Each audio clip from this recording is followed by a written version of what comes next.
Europe 1, la France bouge. Elle a osé. Benjamin, c'est Annabelle qui a osé. Annabelle comment ? Annabelle Chakmes qui a passé la grande majorité de sa vie à Créteil, près de Paris. Après le lycée, elle décide de suivre la voie de son père, journaliste. Donc après des études de lettres, elle devient journaliste gastronomique pour de nombreux magazines. Elle écrit aussi régulièrement des livres de chefs jusqu'au jour où, à 43 ans, elle découvre son diabète de type 2. Mon grand-père était diabétique, donc quand j'ai avancé en âge, j'ai commencé à regarder un petit peu. Et j'ai pris conscience de mon diabète quand ma maman a fait un AVC. Elle a dû faire des bilans sanguins après son AVC, et du coup j'en ai profité pour faire une petite prise de sang aussi.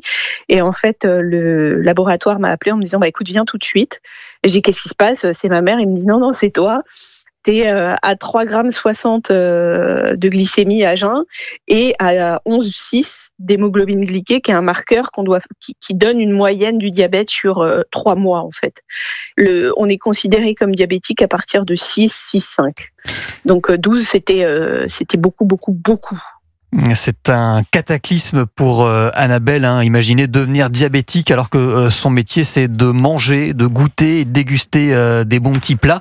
Elle hésite même à changer de métier et finalement elle décide de réadapter sa vie et de trouver des astuces pour mieux manger tout en continuant à se faire plaisir. Dans mon livre, je donne des recettes de salade avec des assaisonnements particuliers. Je donne aussi des plats principaux, j'ai des recettes de chefs. Il y a des glaces, par exemple. J'ai des recettes de pizza, qui sont quand même la chose la plus compliquée à assimiler quand on est diabétique. Il y a des ingrédients qui vont aider à des process.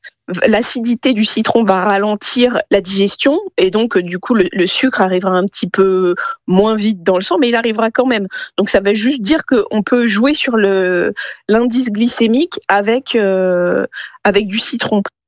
Et toutes ces recettes sont compilées dans un livre, Diabète et coup de fourchette, publié aux éditions Le Duc. Merci Benjamin, parce qu'on le sait, l'alimentation, notamment pour les patients atteints de diabète de type 2, joue dans